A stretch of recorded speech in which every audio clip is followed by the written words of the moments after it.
ये खबर बहुत ध्यान से देखिएगा। ये खबर आपके मेरे जीवन को भी प्रभावित करने वाली खबर है। कैसे, आगे बताऊंगा आपको।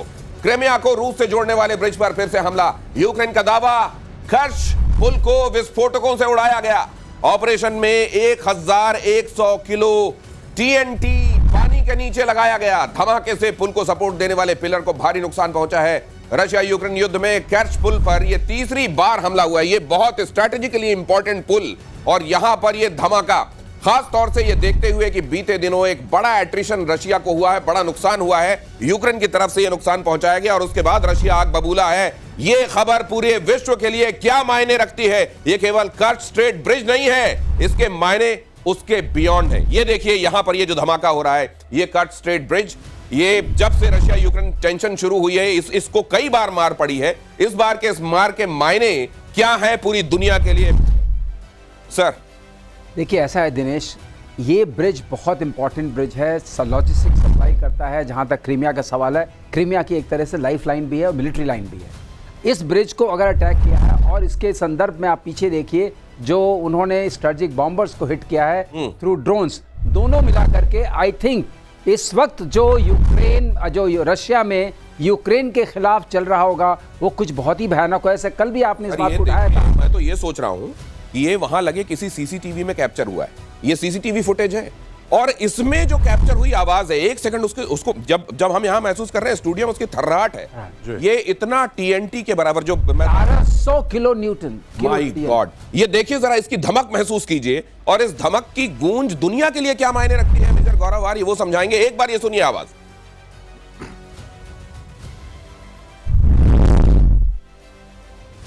क्या मायने हैं सर इसके? देखिए, मैं आपको बताता हूं। एक तो वो है लाइन ऑफ कम्युनिकेशन होती है, लाइन ऑफ सप्लाई होती है। जैसा कि सर ने बड़ी खूबसूरती से बताया कि वहां पे ये पूरी लाइफलाइन थी।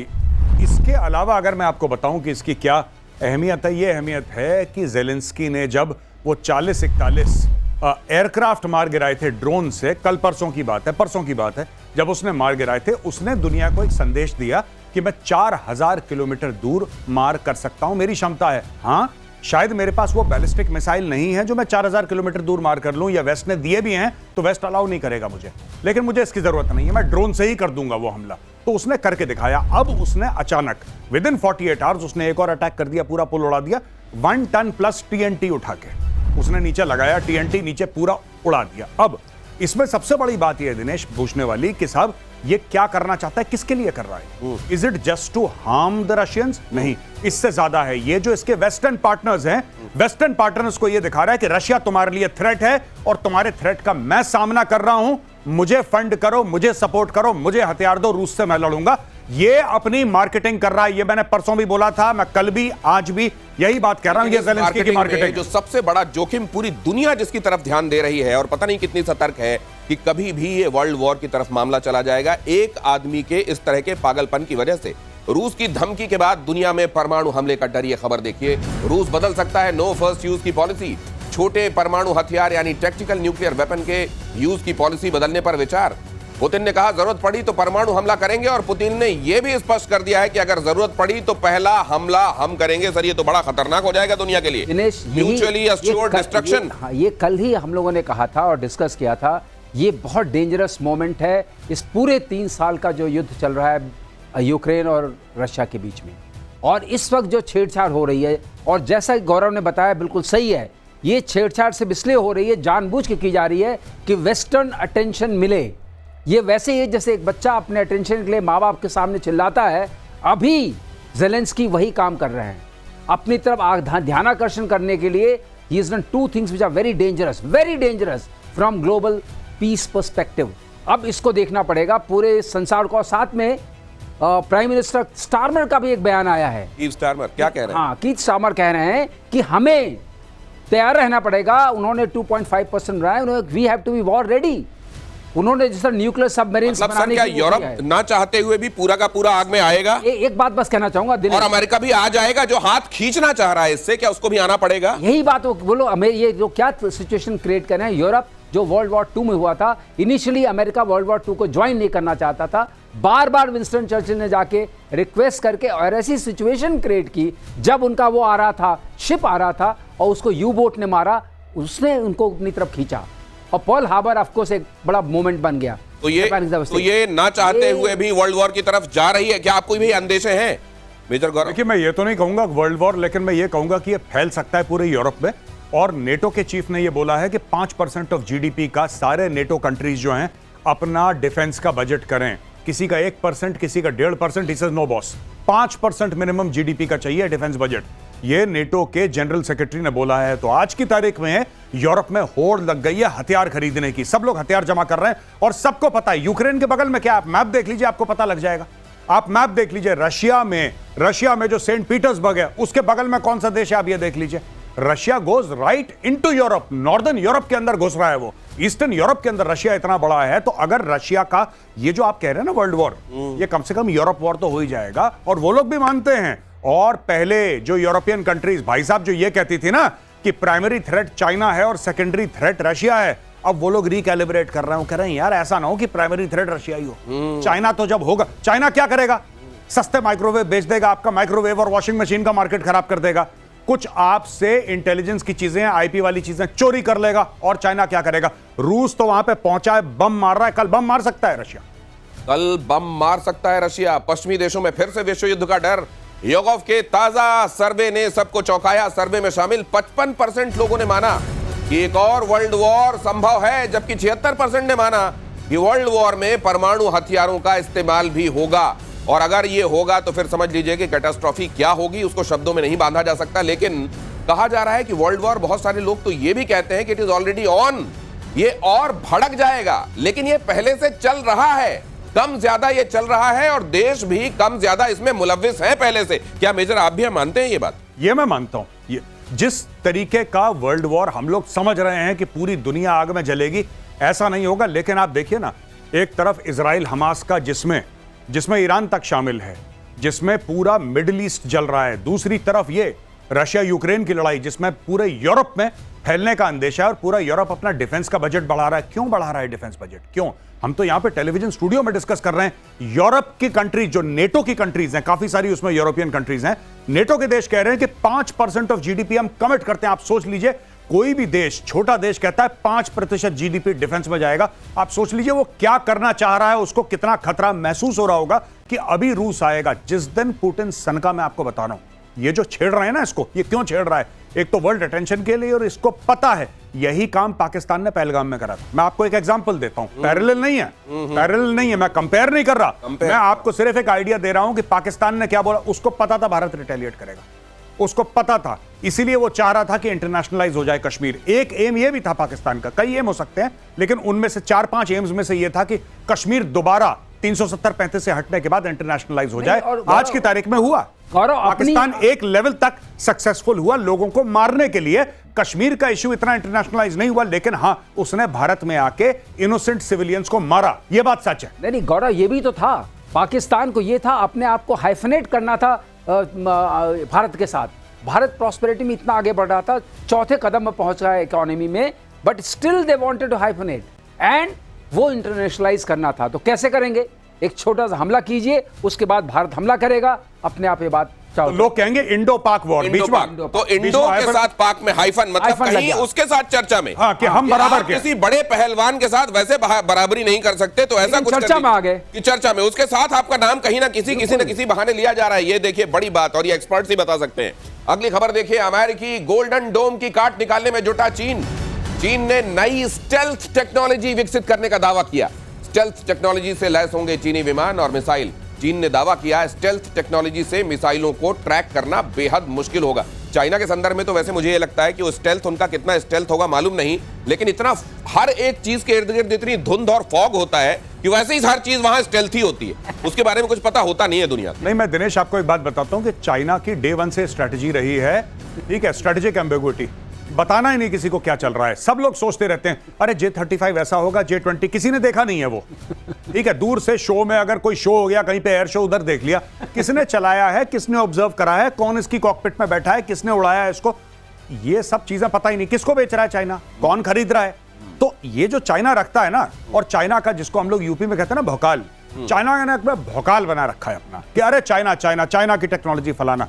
गोल्डन डोम, अच्छा दूसरी एक और बात आपने गोल्डन जो डोम, गोल्डन डोम के संदर्भ में हम चर्चा जी, कर रहे हैं, क्या ये जैसे ये होता है, हम एक जमाने में ये भी होता था कि भाई इधर सचिन तेंदुलकर होंगे तो उधर से कौन होगा, क्या शोएब अख्तर होगा, वसीम, कुछ नाम जोड़ने की कोशिश होती है। क्या उधर से गोल्डन डोम एक नाम हमने सुना तो इधर से भी कि हम ऐसा स्टेल्थ कर देंगे और ये कर देंगे, ये वो भी है क्या? मैं एक बात आपको बताता हूं, ये गोल्डन डोम वगैरह एक हायर लेवल पे ठीक है, लेकिन अभी जो यूक्रेन ने करा रशिया के खिलाफ, उसमें कौन सा गोल्डन डोम काम कर लेता अगर होता तो? सही बात, होता तो। सही बात। और वो पता है क्या, वो शादी वाले ड्रोन जैसे हैं वो जैसे शादियों में होता है ना ड्रोन जो खींचता है कि हाँ। मेरी हैरानी इस बात को लेकर भी है कि वो शादी वाले ड्रोनों के लिए भी उतनी सेंसिटिव जगह पर क्या रशिया के पास कोई एयर डिफेंस मैकेनिज्म नहीं था? ड्रोन इतने छोटे हो गए, अब क्या करेंगे? और ये मैं आपको एक और बात बताऊं, ड्रोन गए ऊपर, ड्रोन गए ऊपर, सीधा उसने जहाज में क्रैश करवा दिया, सारे जहाज जल गए। आप ये देखिए ना, ये गोल्डन डोम बिल्कुल बढ़िया है, स्पेस से कोई बैलिस्टिक मिसाइल आ रही है, इंटरकॉन्टिनेंटल बैलिस्टिक मिसाइल आ रही है, ऐसा आ रहा है वैसा, उस सब के लिए बहुत बढ़िया है ये, उसमें कोई डाउट नहीं है। वर्ल्ड का बेस्ट बनाएगा, अमेरिका बनाएगा। लेकिन भाई आजकल के थ्रेट्स तो दूसरे किस्म के हैं ना। आजकल के थ्रेट्स ये हैं कि आपने किसी वेबसाइट से ड्रोन ऑर्डर करे, मैंने ड्रोन ऑर्डर करे 50, मैंने उनको अपनी वर्कशॉप में अपने गैराज में मॉडिफाई करा, मेरे पास गन पाउडर है, मेरे पास प्लास्टिक एक्सप्लोजिव है, मैंने ड्रोन उड़ाया, जाके हवाई जहाज में क्रैश कर दिया। अब उसका गोल्डन डोम क्या कर लेगा? जब तक में पोलियो की वैक्सीन बनी तब तक में कोविड आ गया जी। भाई दिनेश ऐसा है, अगर आप डोम के अंदर ही हैं तो डोम क्या करेगा बेचारा? अब डोम के अंदर ही है तो डोम क्या करेगा? वही कह रहा हूं, अगर ट्रक वहीं घूम रहे हैं और उनके अंदर ड्रोन लेके घूम रहे हैं तो वो तो डोम के अंदर है तो डोम क्या करेगा? ये बड़ी बात है। ये अगली खबर देखिए, पुतिन के डर से कांपने लगा ब्रिटेन। ये खबर देखिए, अमेरिका से मांगे परमाणु हमले वाले फाइटर जेट। अमेरिका से F-35A लाइटनिंग फाइटर जेट्स खरीदने की तैयारी। परमाणु हमले में सक्षम है F-35A जेट्स। ब्रिटेन के पास केवल ट्राइडेंट मिसाइल से लैस पनडुब्बियां हैं जिनसे परमाणु हमला संभव है। उसके पास अमेरिका, रूस, चीन, भारत और फ्रांस जैसी त्रिस्तरीय परमाणु हमला करने की क्षमता नहीं है। जिसका सूरज कभी डूबता नहीं था, उसके ये दिन आए हुए। अब उग नहीं रहा सूरज, अब उग नहीं रहा है। हाँ, क्योंकि उन्होंने सही है, ठीक कह रहे हैं, उगता कम है सूरज, और सूरज कम उग रहा है। तब तक उग रहा था, ठीक ठाक उग रहा था, जब तक भारत की तरफ उन्होंने निगाह नहीं डाली थी। लेकिन ईस्ट इंडिया कंपनी के बाद उनके लिए अब ईस्ट ही खत्म है, सूरज उगी नहीं। जी, क्या कह रहे थे आप? मैं ये कह रहा था कि जैसे ये न्यूक्लियर ट्रायड जो है सर, क्या ये बड़ा फॉर्मिडेबल, मतलब अगर किसी के पास ये ताकत है, जैसे पाकिस्तान के संदर्भ में हम बात कर लें कि उसके पास वैसी पनडुब्बियां नहीं है, और हवाई जहाज क्या कर सकते हैं वो हमने देख लिया। ये ट्रायड का होना क्या बहुत फॉर्मिडेबल बना देता है? किसी फॉर्मिडेबल ये बना देता है दिनेश कि आप हवा से भी मार सकते हैं, वो शक्ति आपके पास, जैसे स्ट्रेटेजिक बॉम्बर्स की हम बात कर रहे थे। और दूसरी, आप लैंड से साइलोज में हैं तो साइलोज फिक्स होते हैं, वहां से आप लॉन्च कर सकते हैं, तो वो आपके पास शक्ति है। और तीसरी शक्ति है आपकी पनडुब्बियों की, जो बहुत बड़ी शक्ति होती है, क्योंकि पनडुब्बियों में क्या होता है कि वो कहाँ है, वो बहुत एक जो जान उस पनडुब्बी में है और बहुत कम चेन ऑफ कमांड को पता रहता है। नेवल हेडक्वार्टर्स में भी सबको नहीं पता रहता है, सिर्फ नीड टू नो बेसिस पर पता रहता है। तो अगर उसके अंदर आपकी परमाणु शक्ति है तो जब सब कुछ नष्ट हो गया, आप टेक ऑफ नहीं कर सकते हैं, आपके साइलोस पर अटैक हो गया है, तब पनडुब्बी से निकलेगा। तो इसलिए ट्रायड ये अश्योर करता है सेकंड स्ट्राइक कैपेबिलिटी आपके पास है। अभी रशिया करने की कोशिश कर रहा है, वो कह रहा है कि हम फर्स्ट यूज में, तो इसको अपने दर्शकों को समझा देते हैं। देखिए, परमाणु वाले जो पहलवान हैं, उन परमाणु वाले पहलवानों में दो तरह की कैटेगरी है। एक परमाणु का पहलवान वो है जो किसी तरह एक थप्पड़ तो मार लेगा, लेकिन दूसरा थप्पड़ फिर से चलाने की या दूसरा दांव मारने की उसमें ताकत नहीं है।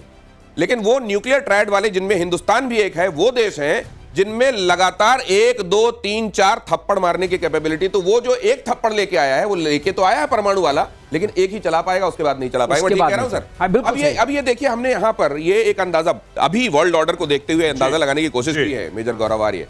क्या इस तरह से बंटवारा होगा देशों का?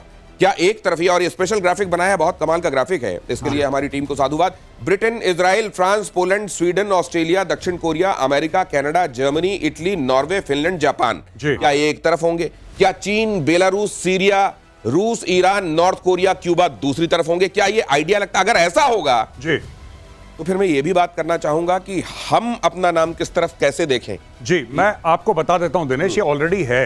ये होगा नहीं है आज की तारीख में जी। और एक लूज कोएलिशन ऑलरेडी बन चुका है। नेटो क्या है? नेटो तो वही है ना जो लेफ्ट हैंड साइड में है स्क्रीन जी पे। जी जी जी most of the countries are part of NATO, वही तो है। और राइट हैंड साइड में आप देखिए कि सबसे बड़ा वहां पे जो इकोनॉमिक सुपर पावर है वो चाइना है और सबसे बड़ा मिलिट्री सुपर पावर रशिया है वहां पे, और ईरान, ये जितने भी स्टेट है। अब मैं आपको बताता हूं भारत का है। G20 जब हुआ था, भारत ने बोला था कि अफ्रीकन यूनियन, भारत ने उसको परमानेंट मेंबर बनवाया मोदी जी ने जब स्पीच दी। भारत ये कह रहा है कि ना हम तुम्हारे साथ हैं ना तुम्हारे साथ, हम अपने साथ हैं। और भारत कह रहा है कि मल्टीपोलर वर्ल्ड है, बाइपोलर वर्ल्ड नहीं है जहां पे एक तरफ रशिया और चाइना है, दूसरी तरफ अमेरिका नहीं। भारत भी है। भारत अपने आप में एक उभरता सुपर पावर है और भारत अपने जो हमारे सपोर्टर्स हैं उनको साथ लेके चलेगा। इसलिए तो भारत इन्वेस्ट कर रहा है। तो भारत अफ्रीका में इन्वेस्ट कर रहा है, इसकी फौज में, आर्मी, ये सब क्यों कर रहा है? इसीलिए कर रहा है भारत। गौरव जो कह रहे हैं उसी को मैं सपोर्ट करता हूं कि ये जो हमने बाइनरी दिखाई है तो ये बाइनरी नहीं है, दिस इज अ ट्राइनरी। अच्छा। 3 लेग्स, ओह। एक लेग पे भारत भी तो है हाँ, और बाकी अफ्रीकन कॉन्टिनेंट के लोग हैं। राइट। हमारे जो ईस्ट लुक पॉलिसी थी, हमारी लुक ईस्ट पॉलिसी थी, उससे कनेक्टेड लोग हैं। तो ये सब भी तो एक, उनका भी तो एक बहुत बड़ा समूह है। तो ये भी समझ लीजिए कि अगर जो सुपर पावर्स, कथित बड़ी ताकतें हैं, वो ये चाहती हैं कि दुनिया बस 2 खेमों में बट जाए, तो ऐसा नहीं होगा। भारत ने स्पष्ट कर दिया है कि भारत के हितों के हिसाब से जितने खेमे जरूरी होंगे और जितनी परतें, जितना लेटरल होना जरूरी होगा, भारत वो करेगा। और इसलिए आप यहां पर देख रहे थे, अगली खबर आपको दिखाऊं। ब्रिटेन को तो खैर ये चाहिए, उसको कब मिलेंगे, खतरा उसको दिखाई देने लगा है।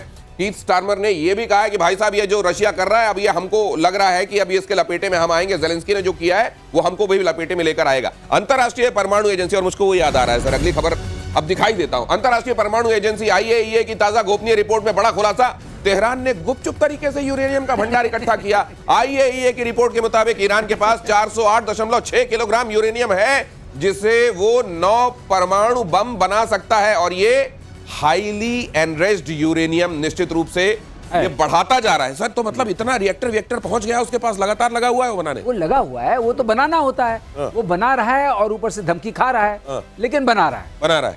और ये तो सर इजराइल तो कह रहा है कि हम, और अब ये तो अमेरिका ने भी कहा हुआ, अगर तुम बनाओ तो हम उन तमाम जगहों को जाके उड़ाएंगे। तो क्या अब इनके यहाँ किराना हिल्स देखने को मिलने वाली है क्या? देखिए, अब ये संभावना अगर उन्होंने की, आपने जो कहा था उसको और चिंगारी लग जाएगी।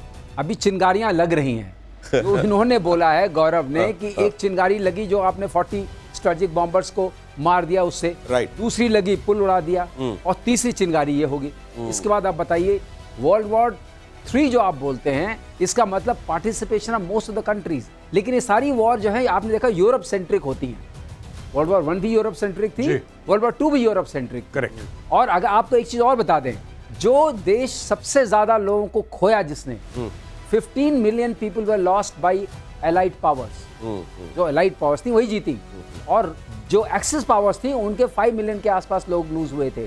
तो सब मिला के जीता कौन? जहाज भी आप देखेंगे उनके कोई 12,000 गए थे, इनके 5,000 के आसपास गए थे। लेकिन पॉलिटिकल एम जो वो लोग बात करते हैं ना, क्या खोया, क्या पाया, कितने जहाज गए। जिसके पास होगा वही तो खोएगा। जो तो वैसे ही खड़ा हुआ, जिसके पास कपड़े होंगे उसी को तो उतार पाओगे। दूसरी चीज यह है कि पॉलिटिकल एम बहुत इंपॉर्टेंट होता है। कौन जीता? जैसे हमारे वाले इस द्वंद्व में जो पिछला हुआ था, उसमें भारत जीता था, क्योंकि भारत के सामने वो गिड़गिड़ाया कि रुको।